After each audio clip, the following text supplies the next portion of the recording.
Choosing to stand for what you believe in is never an easy task.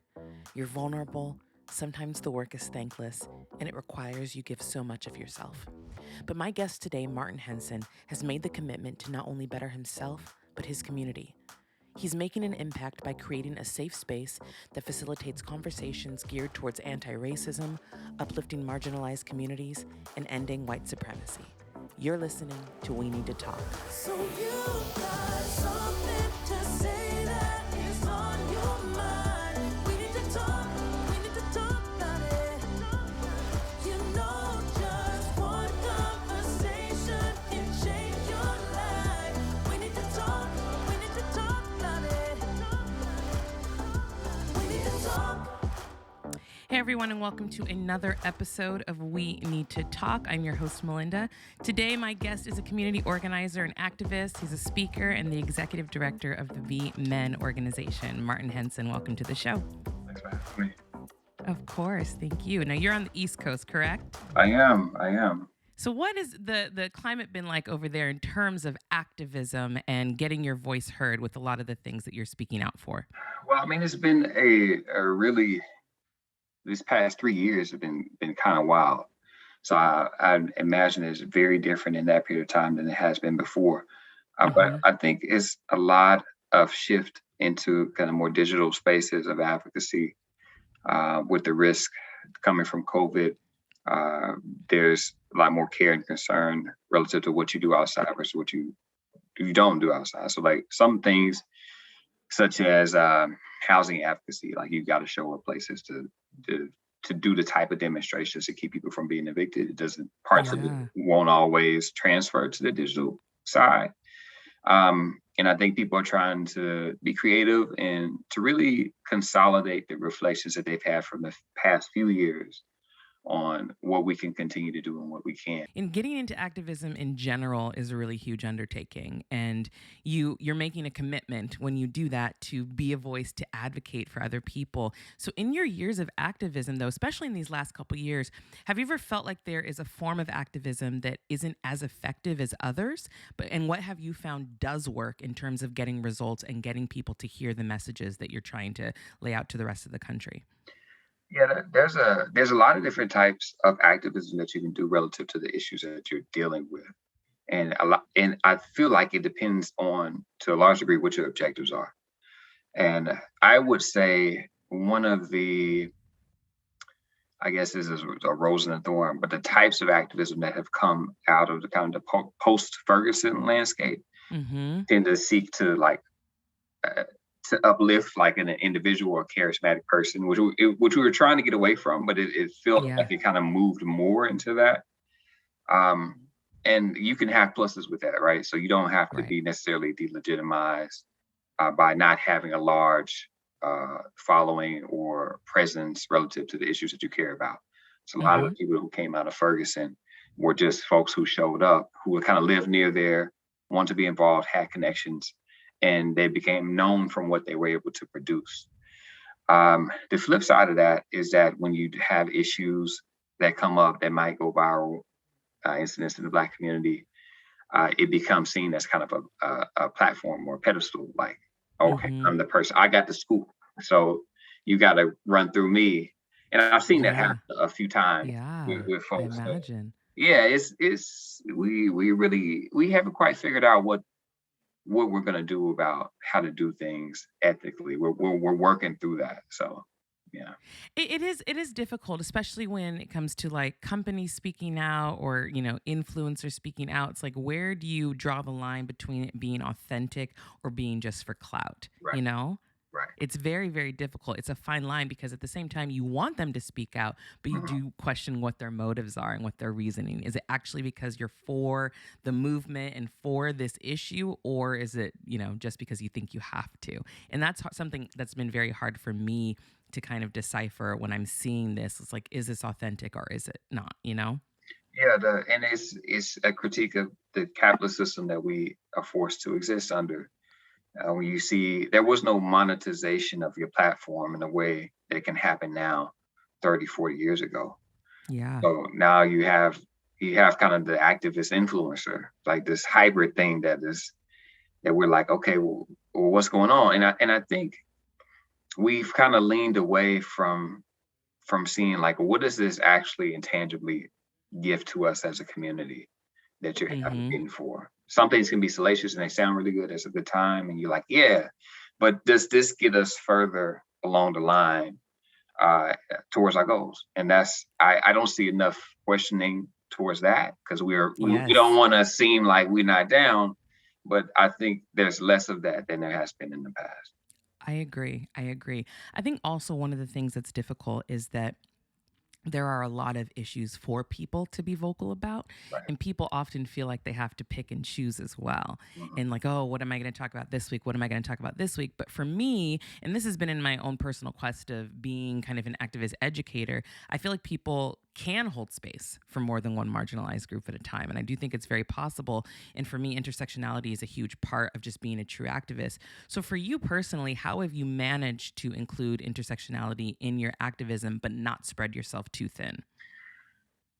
My path with intersectionality has been uh, difficult, and because I think the ways that I was exposed to it was very much what do they call it?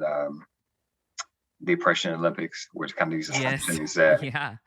and it's hard to really hold that unless you really understand what you're doing. So, for example, looking back at Kimberly Crenshaw pointing intersectionality is relative to a phenomenon largely in the way that we describe things that are happening to people who are both Black and women. So when you expand that out into the more social sphere, the activist sphere, and for one person, it may mean, hey, let's kind of look at the more deeper complexities of who people are. And for other people, it may mean that, hey, because this person is, let's say, Black, queer, trans, immigrant, they should have a higher position. And you're not really knowing what people mean when they say it is the more difficult thing for me, because I came into it like, okay, I'm with it. And I even, went out and talked around it and some more stuff. I think when I think about intersectionality and when I think people are trying to say and do, um, I try to draw to the fact that even in the moments where we're not particularly distinctive to all the range of ways people can show up in a space, Mm-hmm. it doesn't inherently mean that that space cannot cater to them. And so I had Mm. to, because there's different ideological Yes. works that people come from, and intersectionality is largely an extension of the more recent gender theory, Black queer feminism, like that, those type of lines. But Yeah. anti and decolonial frameworks have operated from different lenses and have been able to see people within all the spaces that they come to. With say Huey Newton back in the 60s and 70s having a more expanded politic on homophobia than we Mm-hmm. would think to attribute if we're just looking at it just from identity wise. And Yeah. you have to look a little bit deeper to see how they thought about it.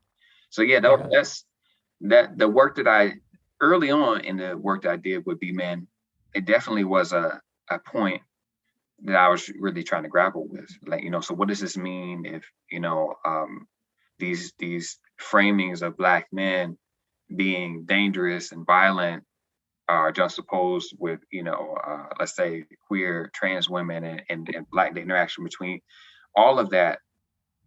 I really had to figure out like, well, what am I going to actually do about this thing? Mm. you know, Yeah. the Yeah. identity thing Yeah. it can be too wide to understand. So I'm like, all right, we can have events where we come together with trans women of color and talk about stigma and ways that we both exist in the world and what that's like, you know. Yeah. Yeah. So that was my that's what I came to in conclusion around what to do around these different topics that were just. Yeah. Yeah. And just, kind of following up with that with your organization that you created, I know that focusing on Black men and giving them a safe space has been a big part of your activism and the work that you do. And you've really opened a lot of conversations surrounding hypermasculinity and vulnerability and intersectionality as well. But what in your personal journey made you want to create this space for Black men to kind of explore what their identity is in society? A lot of things, really. I sighed because it's always, it's trauma. in a lot of ways, and you just kind of adapt into it. I had a lot of losses when I was younger. Mm, I lost my dad. My dad was killed, and I really had a lot of community around me of men, and losing men throughout my life and my time, that I had come to know and love and understand more deeply. I had to figure out a way to keep them around. mm, Just thankful for all of the people in my life and my world that gave me the opportunities to really be that and be influenced and be impacted. Um, Shout out to my mom and all the women in life that gave me those values. And that's really what made me be like, all right, we can't keep having this thing happen. And I also felt the burden of actually showing what is actually happening to Black men and attacking and mm-hmm. addressing the stigma, as opposed to just saying this is wrong, because people are just like, all right, well, they go back to the Right. status quo. So um, BMEN really built around the need to be so like really evidence based and really clear and articulate around what we're dealing with, how what we're doing is going to impact the larger community in ways that we can reduce harm and decrease stigma, provide healthy communities in ways that serve us really well. Yeah. I love that. And I love that you mentioned before how you have been trying to lay down a foundation for bridging the gap between Black men and transgender women of color. And I think that those conversations are so important. Do you feel that you've been successful in bringing about a level of awareness and understanding and hopefully advocacy between those two communities? I have, it's you realize after a while it's not really the two communities that have the most to say about it. It's everybody else. Hmm. Uh, Yeah. you Yeah. know, and within all of those opinions and framings, there's the violent kind of anti-Black misandry that all Black men are dangerous, and the things that have kind of historically been pushed out there. And then you have the marginalization of um, queer trans women, or trans women of color rather. So I think I didn't have the difficulties that I thought I would Hmm. have. I find that it's almost as if people have a hard time understanding that Black men would do this, because they just see us in this particularly kind of hostile, aggressive way. Yeah. And I was like, I actually don't have a problem with, men in the way that you would think. I haven't had anybody, curse me out or say anything wild when I tell them what I'm doing. Hmm. If anything, the most negative response is just like disinterest, you know. But Yeah. it's Right. just like, or they might have, and more often than not, actually start having a conversation. And we go into the stigmas and isms and the things, and it goes the way it goes. But yeah, it's been interesting. It seems like lack of education and exposure is more the reason for a lot of views, Right, right? right. And it's not necessarily that these views are rooted in hate or vitriol in any way. It's just lack of education and awareness, and that's why I think having those conversations are so important. But even within the Black community, I know a lot of us are born into environments that have specific views and ways of thinking, and it varies within our community, but we are conditioned to think certain things. Mhm. What views for you specifically were you conditioned with in your upbringing but changed over time? And in the conversations that you've been having specifically with Black men, what are some views that you've noticed are kind of the common denominator between all of them, but that your conversations are starting to change for them? Consent for me was, Mm, I used to think of consent as an me acting upon someone else primarily. mm-hmm, mm-hmm. And I realized that when talking with men around what consent means, that we don't really understand it well for ourselves. Interesting. So you like for men to really move to a space of being able to better engage consent, you kind of have to know where your boundaries are and where they lie. And for guys who've never had to process that, you get stories of things that I don't even know if people are really ready to say, or if they even know what they're saying yet. because they Hmm. haven't really dealt with it. They don't know what it means. So that's been one thing that evolved over time. As really my understanding of consent just became more expanded, and not just Hmm. like consent is a thing for women. We need to make sure they give consent.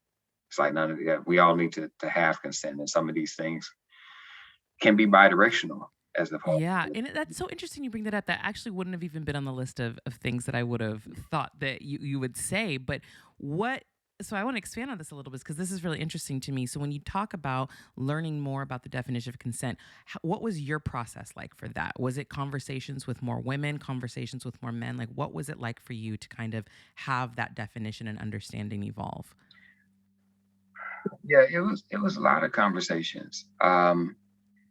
With a lot of my female friends. I've always had a lot of like women friends in my life, and I think I learned when around the I want to say Me Too was kind of ending around that time that like, oh, okay, I'm not asking enough questions, and they would Hmm. tell me about ways that they adapt to men, Hmm. and how and what we would talk about what we perceive it to be versus what they feel like what's actually happening.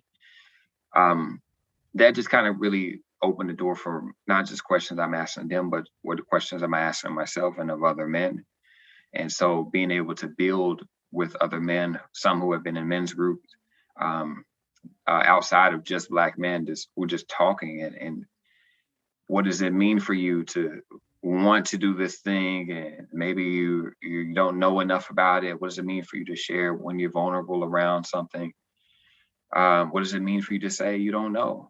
How many times does these non-consensual situations happen on behalf of men towards women specifically, where he should have just asked and didn't want to look like he, was stupid or his ego got in the way. Hmm. Um, that's just one lane of it. Yeah. But Yeah. I was, yeah, as I was starting off in it, I didn't know it would be as big of a thing.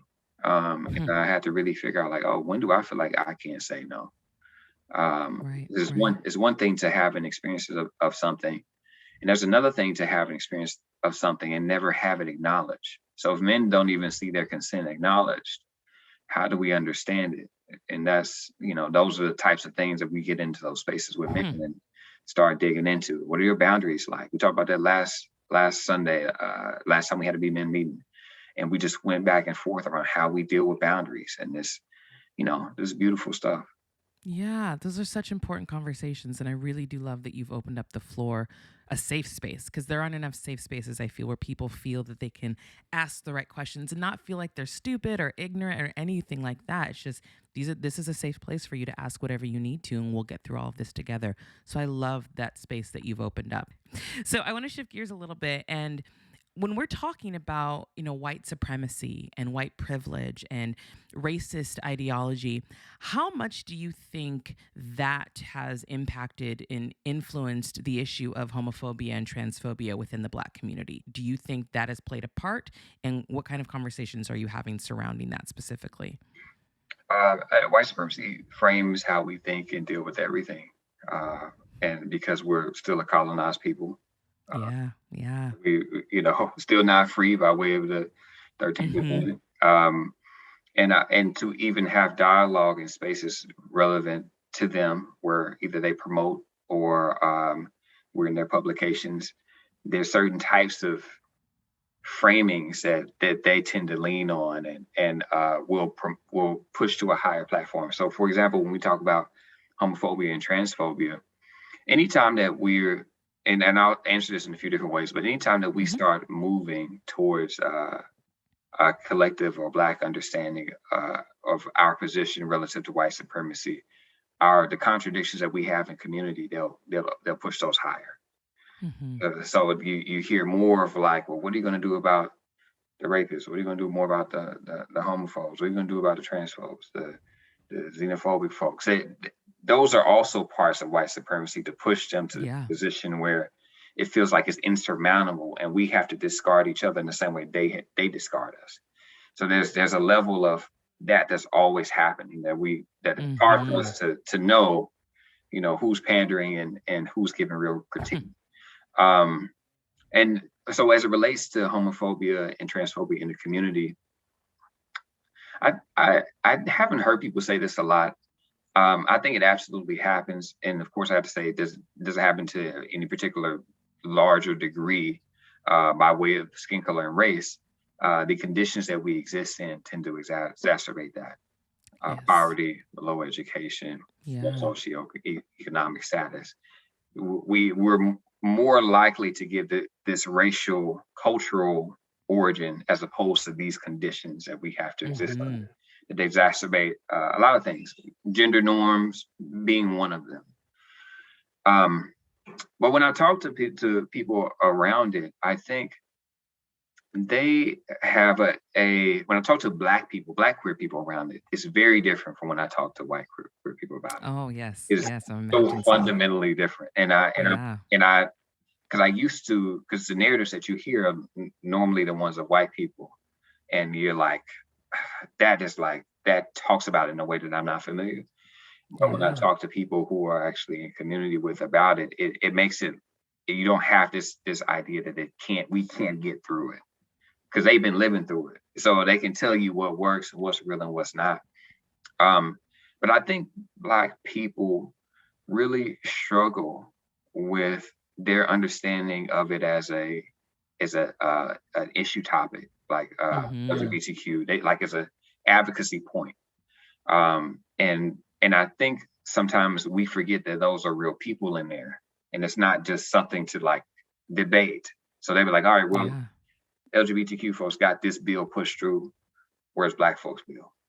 You know what I'm saying? And they're like, and that's when you get into the oppression Olympics. You get into that, and some some understandings around how, white people can push things to a place that we can't always get it to on our own.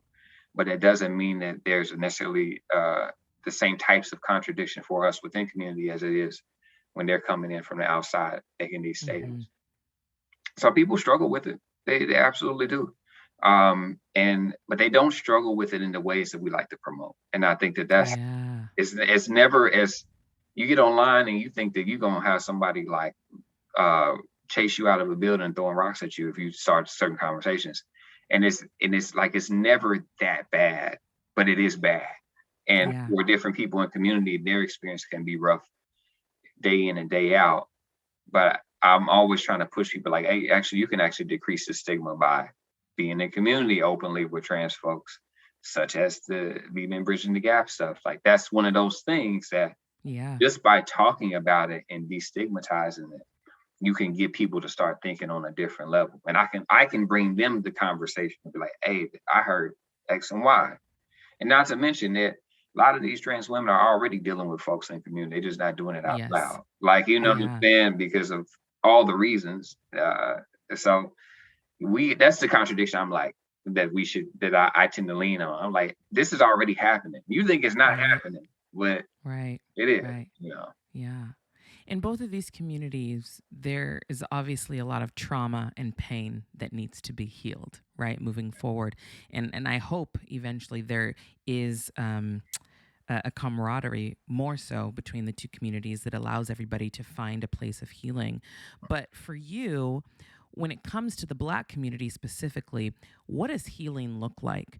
And when it comes to healing in this country in terms of race, what does that look like to you as well? Getting paid, actually. That's how many of our problems come from being low socioeconomic status. We could have got them checks. We could have got them checks sent out. What else? Canada didn't they get COVID checks for like a year? For a long time. Yeah. I feel like we're one of the only countries that got ours cut off pretty quickly. Yeah. The social economic status of Black people is dire, and a lot of that generational wealth that white folks were able to benefit from, we were not able to get. It took our hand.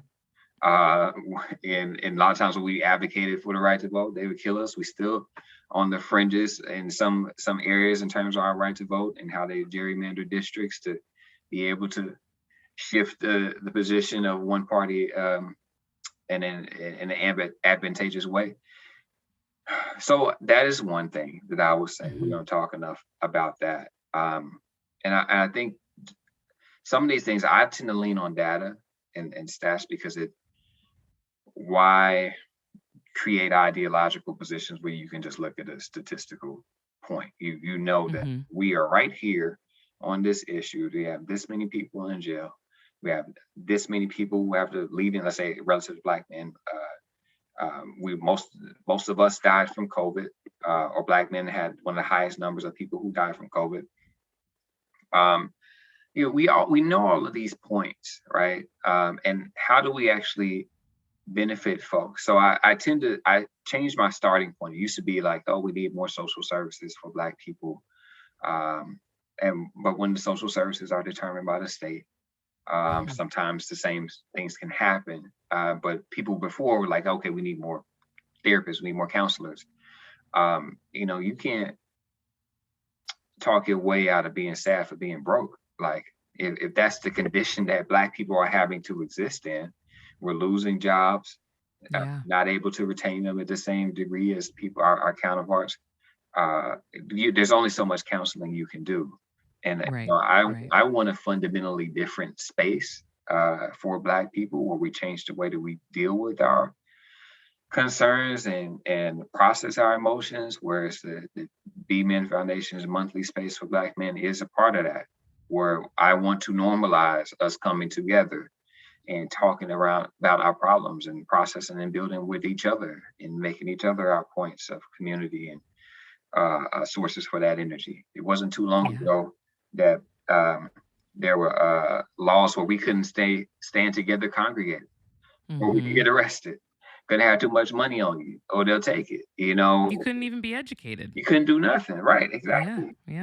So Yeah. I think that these kind of cultural interventions are really important for us moving closer towards our healing, because I don't think we know the system is not going to prioritize our needs like we will. So the Right. elevating those things that we can do. I love everything that you're doing. I love the space that you've created. And I'm a huge advocate for conversation. I mean, my motto is everything begins with the conversation. You can't do anything without talking about it. So I love that you're leaning into that as well. And I really appreciate you taking the time to sit and chat with me today. Can you let everyone know where they can keep up with all of the good work that you're doing and learn more about the BMEN Foundation? Yeah, check out bmenfoundation.org.